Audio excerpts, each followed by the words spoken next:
কি আমি একটা জায়গায় পৌঁছেছি, আমি যে জজ হয়েছি সেটাই বিশাল বড় একটা জিনিস সেটা কিন্তু নয়।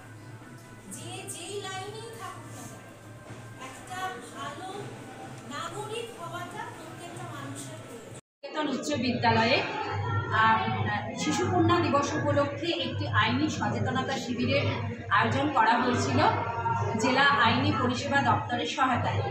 আজকে আমাদের মাঝে উপস্থিত ছিলেন জেলা আইনি পরিষেবা দপ্তরের সম্মানীয় সচিব নিরুপমা দাস ভৌমিক মহোদয়া, উপস্থিত ছিলেন পার্শ্ব সহায়ক আইনি পরিষেবা দপ্তরের পার্শ্ব সহায়ক মোহাম্মদ রফিক এবং আমাদের বিদ্যালয়ের বিভিন্ন শিক্ষক শিক্ষিকারা।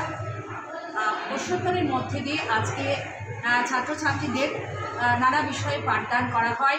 বাল্যবিবাহের কুফল কী, 18 বছর বয়সের আগে বিয়ে করলে কোন কোন প্রকল্প থেকে আমাদের ছাত্রীরা বঞ্চিত হতে পারে ইত্যাদি বিভিন্ন বিষয় এখানে আলোচনা করা হয় এবং মাননীয় মহোদয়া সুন্দরভাবে ছাত্রীদের সঙ্গে এইসব বিষয় নিয়ে আলোচনা করেন। সুজাতা সাহা, ভারপ্রাপ্ত শিক্ষিকা, পরীক্ষা বিদ্যানিকেতন উচ্চ বিদ্যালয়।